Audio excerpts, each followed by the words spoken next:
Commissioner Brainerd is absent. Commissioner Clemens. Here. Commissioner Linder. Here. Commissioner Madrid is absent. Commissioner Owens is absent. Commissioner Sweetman. Here. Commissioner Yu. And Commissioner Nimitz. Here.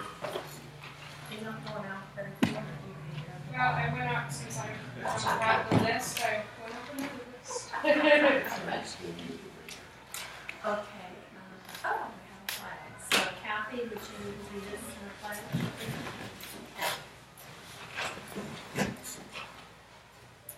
Ready, begin. I pledge allegiance to the flag of the United States of America and to the republic for which it stands, one nation, under God, indivisible, with liberty and justice for all. Okay. Do we have any public comments? We do. You do? Yeah, we do. Oh. And did you all have a chance to read the minutes? Yes. Do I have any changes or additions to the minutes? So may I have a motion that we approve the minutes? Okay, I'll motion and Jeff second. All in favor, raise your right hand. Oh. I have a coffee in my right hand. Okay, the minutes are approved as submitted.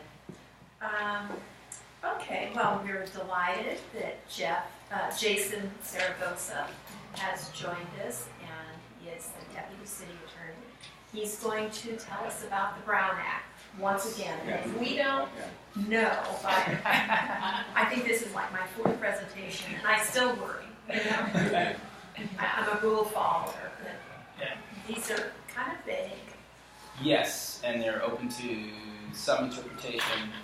It's black letter law in the California Government Code, but yes, there are wobblers occasionally. You're right. I am Jeff Zaragoza, Jason. This is Jeff, and you're Jason. Deputy City Attorney. So today we're going to briefly discuss the Brown Act, and then at the end I'll take some questions. And will there be a test? No, there won't be a test. So this is sort of at the heart of the Brown Act. So the purpose of the Brown Act is to ensure that local government bodies conduct the people's business openly. And then I pulled this quote out because even though the Brown Act has been amended from time to time since 1953, this remains the sort of soul of the Brown Act. Is that in enacting this chapter, the legislature finds and declares that the public, commissions, boards, and councils, and the other public agencies in the state exist to aid in the conduct of the people's business. It is the intent of the law that their actions be conducted openly. So just as a brief point in history, in 1951, there was a reporter for the San Francisco Chronicle, Mike Harris.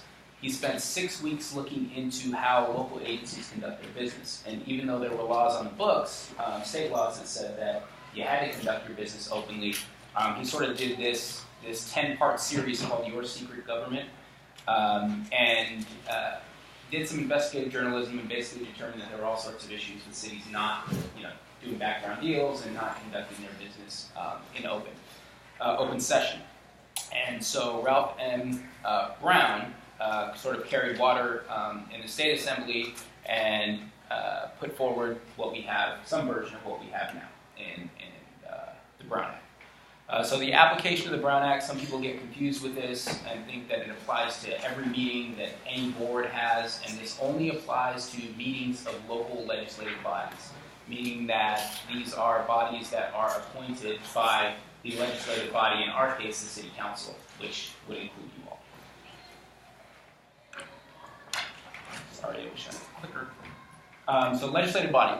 So a governing body, which is like the City Council, appointed bodies, which are you all, and then standing committees and certain private organizations doesn't really apply here, but appointed bodies and standing committees. So quickly, standing committees are committees that are organized that have continuing subject matter jurisdiction.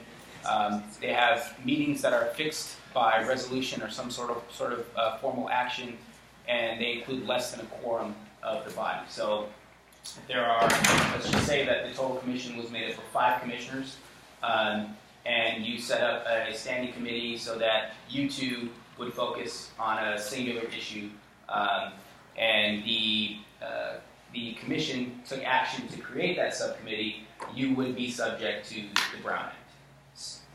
Go ahead. Well, ad hoc committee. Ad hoc committee is, well, that's different. So this is a standing committee which has continuing subject matter jurisdiction, less than a quorum, and is created by some formal action of the commission. Versus an ad hoc committee, which is less permanent. It ends at a certain date, so it's not kind of ongoing, and you have a specific issue that you're dealing with. They're subject to the same group regulations. The ad hoc committee is not. No, the standing committee is.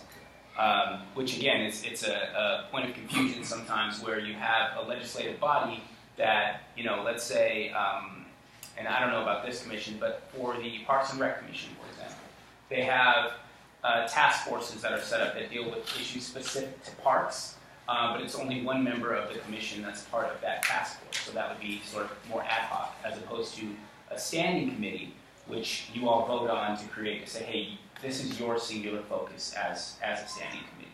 And those meetings would be subject to these same laws. You can stop me if I'm going too fast or it's confusing or if you have questions. So legislative body does not include temporary advisory committees. These are less than a quorum of the body. You've got a limited purpose. You're not perpetual. You don't have a fixed meeting schedule. And then you're going to be dissolved as soon as your task is complete. And then a meeting is any congregation of a majority of the members of the body at the same place, and you're hearing, discussing, or deliberating upon any item that's within your jurisdiction. So long as there's a quorum. And I went to the library. So long as there's a quorum of the commission, then you are subject to the Brown Act. You're engaging in the meeting. So there are exceptions to the meeting rule. So individual contacts. So you two commissioners discuss an issue pertaining to senior services outside of the purview of the commission. You're engaged. It's less than a quorum, so they're just individual contacts. Community meetings that aren't city sponsored. So you attend the state of the city or something. Again, not subject to the Brown Act. You're attending a city council meeting, and a quorum, more than a quorum, or a quorum of the commission attends. You're not violating the Brown Act by attending the city council meeting. Although we would advise you not to sit together so that there's not a presumption that you're discussing city business or any sort of, so the public doesn't perceive you as discussing city business as you sit there at a council meeting or what have you. Social or ceremonial events, same thing. So you can go to these sorts of meetings, but you can't discuss the business of your commission while at those meetings, unless it's noticed in accordance with the Brown Act. Serial meetings. So serial meetings are strictly prohibited under the Brown Act, and we're dealing with this more with email and with social media and stuff, where you have one commissioner that is the subject of an email, but the other commissioners are included on that email, so you're copied on that email. One commissioner then responds to that email, and another does, and so forth, and now you're having an ongoing discussion outside of a noticed public meeting. So that would be considered a serial meeting. The other way that serial meetings occur, and we'll see it on the next slide, is sort of Commissioner 1 discusses an issue with Commissioner 2, Commissioner 2 then discusses it with 3 with 4, etc., and now suddenly you're violating the Brown Act because you're discussing commission business outside of the notice meeting. So these are the two types of, is that the daisy chain? Yeah. So again, A contacts B, B contacts C, C contacts D, and so on.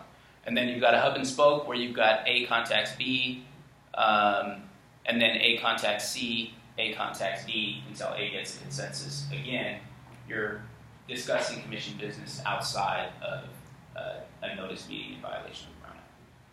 And this, I don't think this would really pertain to this commission so much as it does, at least in the Attorney General opinions, to City Council. And where you have one council member who's basically saying, hey, I'm going to vote in favor of this public works contract, whatever the case is, to council member B. And then council member B says, okay, tell me more about it. They convince council member A, convinces council member B to approve the contract. A then goes to C and does the same thing, D, etc. And you're sure that it's not happening? Well, that's the point of, that's the point of the Brown Act, is to I ensure understand that. that sort of thing doesn't happen. How do you preclude that from happening other than the fact that that's the law, you have to respect the law? Well, ongoing training of our legislative body, and continuing to let them know that, hey, there are severe penalties for violations of the Brown Act, which we'll go into in the final slide. Another thing that we do when we're emailing, say, members of the City Council, for example, and I would presume commissioners, is we'll blind copy the rest of the commission to an email so that there's no reply all function. So I can tell you from the city attorney's office, when we're emailing full commissions, we'll make sure to blind copy all of the commissioners and then send the main email to ourselves or to a staff member or something like that, so that you can't hit reply all and even inadvertently violate the Brown Act. Even though it will be the law. It goes to all, Yeah. but the point is that there's no reply all function, so you can't then begin to discuss commission business on this email chain. So it'll go to everybody, but if you click But if you reply all, reply, it's only going to go to me. Yeah, only reply. Yeah, So. you're not going to be replying to everybody. Now, should you hit reply and then you CC all of the commissioners on your reply, and then you engage in an ongoing discussion of commission business, then we have some issues, some Brown Act issues. And it doesn't necessarily need to be all commissioners that are CC, correct? Correct. It would have to be, what do you mean, what the quorum? So it's not all 8 commissioners are CC'd, say an individual hits reply and then does CC numerous commissioners? Yeah. That's violation. Yes. Yeah. So long as you're discussing commission business. So again, if you're just setting up a meeting or something like that, and you're not asking for a vote, that's different from, we'll see some instances where we'll say, hey, there's an item coming up on an agenda. This is, what the item is, a brief overview or whatever. And then if you have somebody from the commission that weighs in with something substantive, saying, well, I do support that, I don't support that, whatever the case is, then you've got an ongoing discussion that could potentially violate the Brown Act. So is the safest way to preclude a problem just to have discussions at meetings? Certainly, but there are ways to, if you're an individual commissioner and you're confused about an item or you want clarification on an item, certainly you can have an individual meeting with staff to say, hey, to ask a certain amount of questions about a given item. What the Brown Act, this entire presentation is on, just be cautious of engaging in commission business with a quorum of your That's commission. what is the safest vehicle? Yeah, obviously, clearly the safest thing is to just discuss commission business in open session. But again, there are times when you need a point of clarification or you have questions of staff or whatever. So again, here it becomes illegal when it's replied to by a majority or by a reply to all with I agree, good idea, I concur.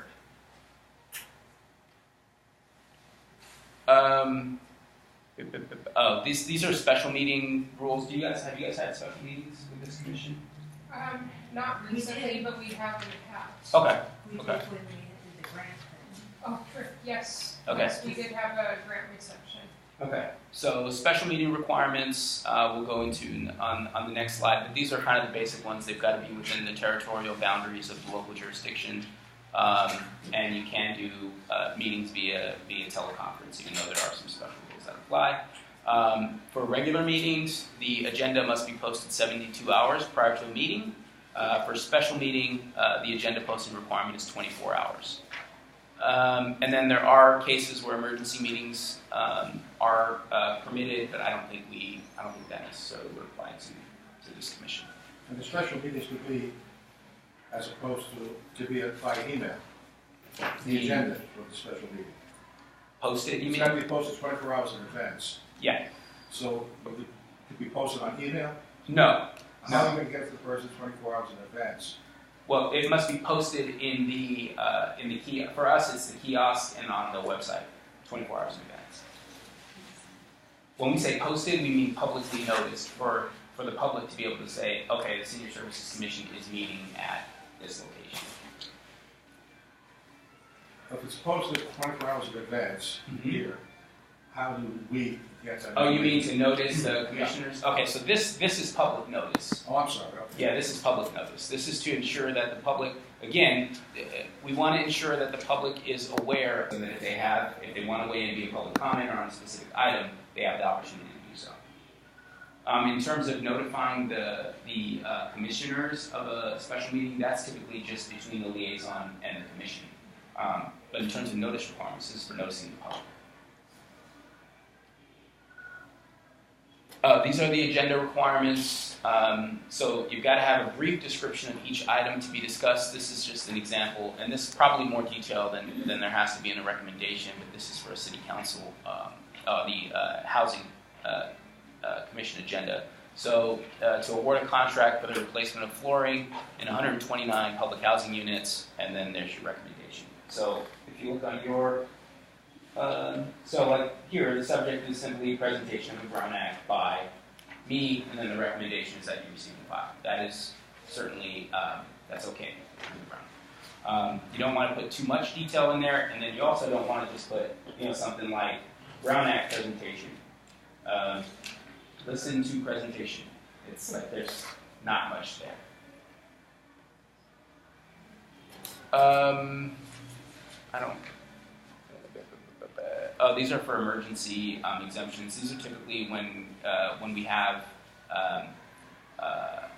an emergency, say like a fire or something, and you've got 2/3 of the members must be present in order to take immediate action on a given item. So this is more for like emergency situations. I don't think that necessarily applies to this commission. Non-agendized items. So if an item is not on your agenda, you can briefly respond to questions or comments by the public, but you can't go into detailed discussion. So if you have somebody that comes in and gives a public comment, you are to receive the public comment, thank you, next speaker, etc. But you're not to go into a detailed discussion based on that comment, because then you're dealing with items that are not on the agenda. You're now outside of what is here, what is publicly noticed. So say somebody comes in and gives a public comment on, I think that it would be a good idea if the commission did, this or that event or whatever. And then you go into a discussion on that event. Now you're discussing something that's not on your agenda. So the correct course of action would be to just say, thank you. That's it. You can briefly respond, and there's no definition for briefly respond, so that's sort of a little bit open to interpretation. But if you watch City Council, for example, typically you'll have public comment, and then the mayor will say thank you, and then read the next speaker, and then they just move on. We get into that on our agenda and the commission comments. Mm-hmm. And one of the commissioners will say something, and we start, and Renee keeps saying, this isn't on the agenda, but it's kind of hard to quash the discussion. Yeah. Well, if it's on the agenda, you can make comments, but yeah, you can't give responses. Well, so if in your commissioner comments portion of the agenda, if you would like to say something to the effect of, a comment was made earlier on X, can we agendize that item for a future agenda item? Then you can take a vote of the commission, or however you agendize your items, and then that would then become an agenda item, and now it's noticed. I feel really weak when Yeah. it starts, and then Renee understands it very well. And right after that, we have items for future consideration. Right. So Yes. it flows from one item. Yeah, I know it's restrictive in that sense, but again, the goal is to only discuss We items got that are into noticed. it at the last meeting. We were there, and Councilman Corolla was there. he kind of doesn't follow the rules because he always has a lot to say. And I'm like, oh, how do we stop this? But it's hard. Well, if there are members of the public who would like to speak on certain items on the agenda, they can do that as well. I mean, you can take a comment on an item outside of public comment.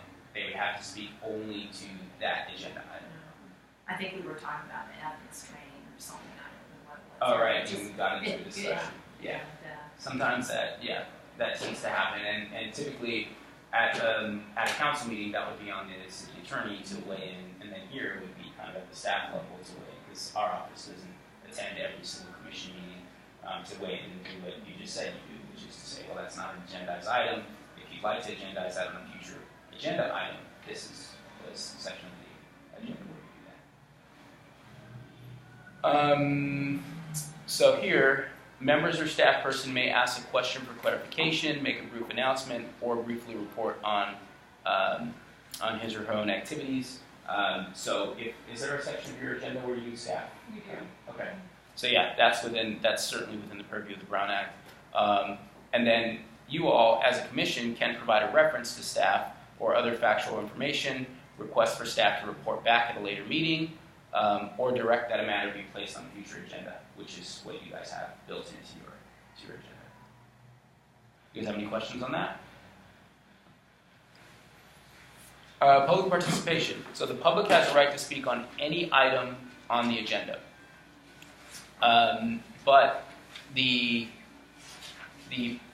public has only a right to speak on items within the legislative body's subject matter jurisdiction. What that means is outside of public comment, if you're speaking on a specific agenda item, your public comment can only be on that item.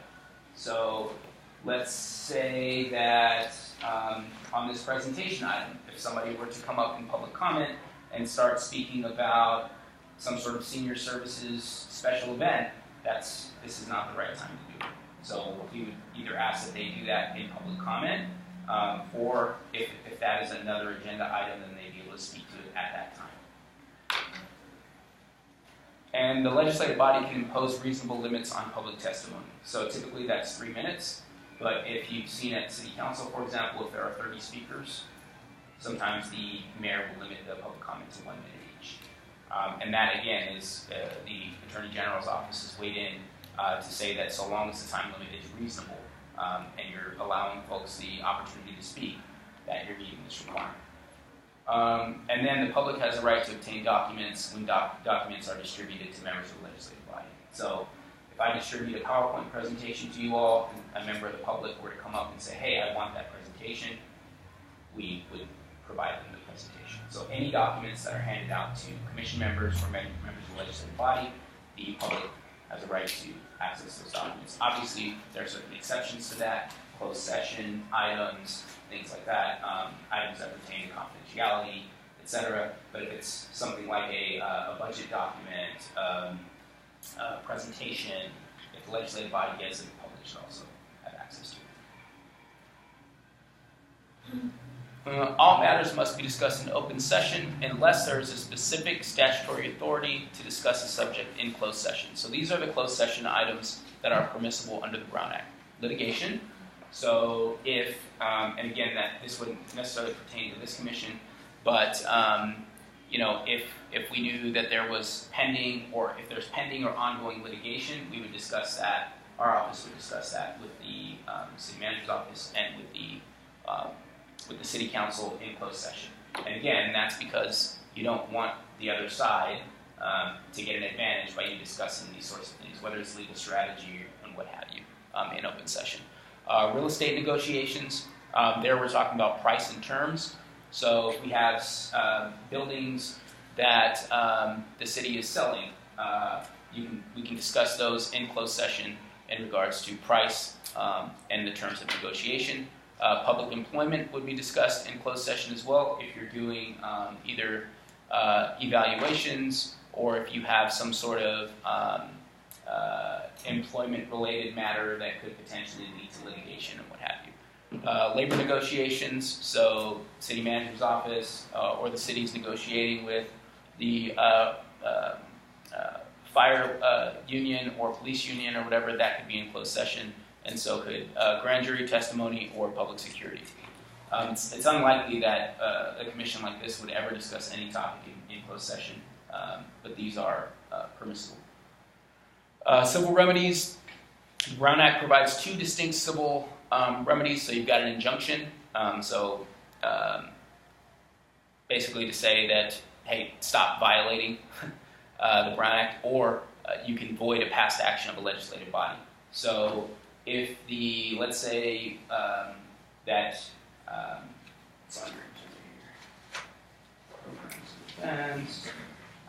if you were voting to go forward with a certain event pertaining to senior services, and you violated the Brown Act in doing so, and it was reported to the DA's office, one of the actions that the DA's office could take is to avoid that past action. This is really problematic when you're talking about contracts and grant funding, because let's say that you had a grantee who was awarded a $10,000, $15,000 grant. That decision was not made in accordance with the Brown Act, or was made in violation of the Brown Act. That action could be undone. So if you had a nonprofit or whatever that received that grant, gets clawed back. So that it becomes really problematic in that sense. There are criminal violations in association with the Brown Act. So it would be a misdemeanor if the public official attends a meeting where action on the legislative body is in violation of the Brown Act, or intends to deprive the public of information to which the official knows or has reason to know is under the Brown Act. So a violation, and these are sort of harsh penalties for violations of the Brown Act, but